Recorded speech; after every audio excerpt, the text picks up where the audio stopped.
Hello friends, RS tutorial YouTube ఛానల్కి స్వాగతం. సింధులోయ నాగరికత లిపిని డీకోడ్ చేస్తే $1 మిలియన్ బహుమతి ఇస్తానని చెప్పేసి తమిళనాడు ముఖ్యమంత్రి ఎంకే స్టాలిన్ గారు ప్రకటించారు. ఈ నేపథ్యంలో మనం ఈ అంశాన్ని అయితే ఇప్పుడు మాట్లాడుకుంటున్నాం. కాబట్టి ఇది వార్తల్లో ఉంది, ఇప్పుడు ఎగ్జామ్లో కూడా ఇది మనకు చాలా కీలకం. సో మనం హిస్టరీలో చదువుకున్నట్టుగా సింధులోయ నాగరికత అనేది బొమ్మల లిపి.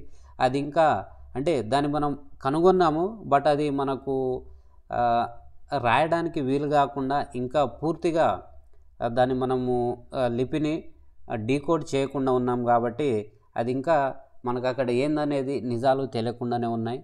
కాబట్టి దీనికి సంబంధించి మనం ఒకసారి తెలుసుకునే ప్రయత్నం చేద్దాం. ఎందుకంటే ఈ ఐవీసీ అనేది న్యూస్లో ఉంది కాబట్టి ఈ లిపికి సంబంధించిన ప్రాథమిక సమాచారం మనకు ఎగ్జామ్ పాయింట్ ఆఫ్ వ్యూ చాలా కీలకం.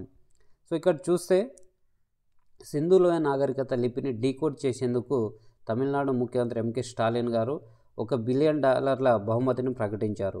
ఈ ఇనిషియేటివ్ ఐవీసీ యొక్క ఆవిష్కరణతో జరిగింది. దీనిని మొదటిసారిగా 1924 సెప్టెంబర్లో అప్పటి ఆర్కియాలజికల్ సర్వే ఆఫ్ ఇండియా అంటే ఏఎస్ఐ డైరెక్టర్ అయిన జాన్ మార్షల్ గారు నివేదించారు. సో ఈ సింధులోయ నాగరికతకు సంబంధించిన ఓవర్వ్యూ మనం ఒకసారి చూద్దాం. ఐవీసీ హరప్ప నాగరికత అని కూడా పిలుస్తారు దీన్నే. ఇది కాంక్షయుగంలో ఉనికిలోకి వచ్చింది.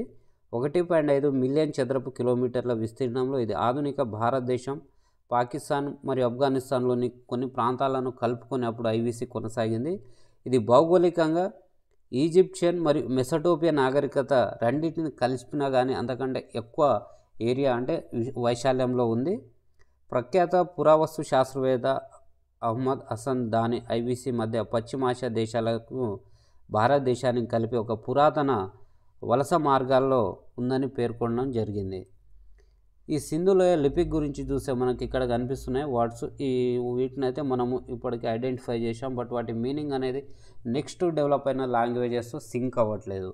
సింధులోయ లిపి అనేది సింధులోయ నాగరికత నుంచి అంటే 3000 నుంచి 1500 BCE నాటికి ఒక అన్డెసిఫర్డ్ రైటింగ్ సిస్టమ్ అంటే ఇంకా మనం స్పష్టంగా గుర్తించలేని రాత విధానంలో ఉంది.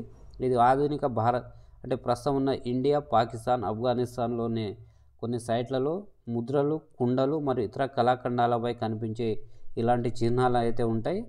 ఈ స్క్రిప్ట్ను తరచుగా మిస్టరీ స్క్రిప్ట్గా పిలుస్తారు, ఎందుకంటే ఇంకా ఇది మనకు అర్థమయ్యే రూపంలో ఇంకా మనము మార్చుకోలేదు కాబట్టి. సో దీని మీద విస్తృతమైన పరిశోధనలు జరుగుతున్నాయి, కానీ ఇంకా అర్థం చేసుకోలేదు. బహుశా ఈ ప్రాంతం యొక్క భాషను ఎన్కోడ్ చేసి ఉండొచ్చు కొంతమంది పండితులు. కాబట్టి దీనికి ద్రవిడ సంబంధాన్ని కూడా సూచిస్తూ ఉన్నారు.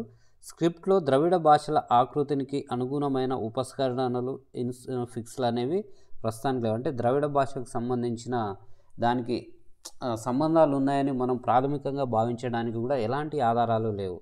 కొన్ని దక్షిణ భారత గ్రాఫిటీ గుర్తులతో కనిపించే విధంగా స్క్రిప్ట్ తర్వాతి రూపాల్లో పరిమాణం చెంది ఉండవచ్చని అధ్యయనాలు అయితే సూచిస్తున్నాయి. హరప్ప ప్రజల సంస్కృతి మరియు కమ్యూనికేషన్ని అర్థం చేసుకోవడానికి ఈ స్క్రిప్ట్ని మనం డీకోడ్ చేయడం అనేది చాలా కీలకం. అదేవిధంగా ఇప్పుడు మనకు ఎంకే స్టాలిన్ గారు మాట్లాడారు కాబట్టి ఈ ద్రవిడ లాంగ్వేజ్ ఏంటి, దీనికి సంబంధించి కూడా మనం ఒకసారి చూద్దాం. సో ద్రవిడ పరికల్పన ఐరావతం మహాదేవ్ మరియు ఆప్కో పర్పోలా వంటి పండితులు సింధు లిపిని ప్రోటో ద్రావిడ భాషకు అనుసంధానించారు. ఋగ్వేదంలోని ద్రవిడ రుణ పదాల ఉనికి మరియు సింధు ప్రాంతంలో ద్రవిడ భాష బహ్రూయి మనుగడ వంటి ఈ సిద్ధాంతానికి మద్దతునిచ్చే భాషాపరమైన ఆధారాలను మహాదేవ్ గారు హైలైట్ చేశారు. అయితే ద్రవిడ సిద్ధాంతాన్ని నిర్ధారించేందుకు మరికొన్ని పరిశోధనలు అవసరమని కూడా అతను చెప్పడం జరిగింది. సో ఇక్కడ చూడవచ్చు ఈ విధమైన సింబల్స్ అయితే మనకు సింధు లిపి ఉంది ప్రస్తుతం. తమిళనాడు పురావస్తు పరిశోధనలో కొన్ని విషయాలు. Tamil Nadu state department of archaeology తమిళనాడులో లభించిన పురాతన గ్రాఫిటీ గుర్తులను సింధు లిపితో పోల్చడానికి ఒక అధ్యయనం నిర్వహించింది. తమిళనాడులో కనుగొనబడిన దాదాపు 90% గ్రాఫిటీ గుర్తులు సింధు లిపికి సారూప్యతను చూపించాయి. గ్రాఫిటీ అనేది కుండలపై కనిపించే గుర్తులను సూచిస్తుంది. అయితే స్క్రిప్ట్ అనేది సీల్స్ లోహ వస్తువులపై ఉన్న గుర్తులను సూచిస్తుంది. అయితే ఈ రెండింటికి సంబంధించిన మూలాలు మాత్రం ఒకే విధంగా ఉన్నాయి. సో ఫ్రెండ్స్, ఇక్కడ కుండల మీద మరియు కనిపించే గుర్తులను మనము గ్రాఫిటీ అంటున్నాం. ఈ గ్రాఫిటీ అనేవి మనకు ద్రవిడ భాషకు చాలా దగ్గర సంబంధాన్ని కలిగి ఉన్నాయి. 90% గుర్తులను ద్రవిడ లాంగ్వేజ్తో సంబంధాన్ని కలిగి ఉన్నట్టుగా చెప్తున్నారు. అయితే ఈ స్క్రిప్ట్ అనేది మనకు సీల్స్ ఉన్నాయి కదా, ఈ సీల్స్ కానీ లోహపు వస్తువుల మీద ఉన్న గుర్తులను సూచిస్తుంది.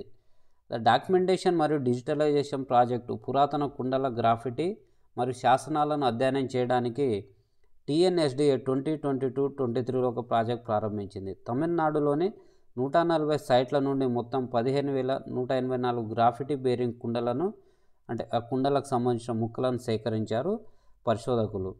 42 ప్రాథమిక సంకేతాలు, 544 వైవిధ్యాలు, 1521 కలయికలతో సహా 2107 కొత్త చిహ్నాలను తమిళనాడులో గుర్తించారు. ఈ చిహ్నాలలో దాదాపు 60% సింధు లిపిలో కనిపించే వాటితో సరిపోలాయి లేదా పోలి ఉన్నాయి.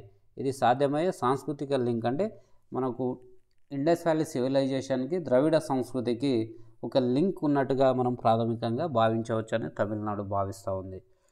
సో ఫ్రెండ్స్, ఇది మనకు సింధు లిపికి సంబంధించి వార్తలో ఉన్న నేపథ్యంలో ప్రాథమిక సమాచారం. సో ఫ్రెండ్స్, ఈ వీడియో గిన నచ్చినట్లయితే లైక్ చేయండి, అదేవిధంగా ఈ వీడియోను మన ఫ్రెండ్స్తో కూడా షేర్ చేయండి. So thank you very much. జై హింద్.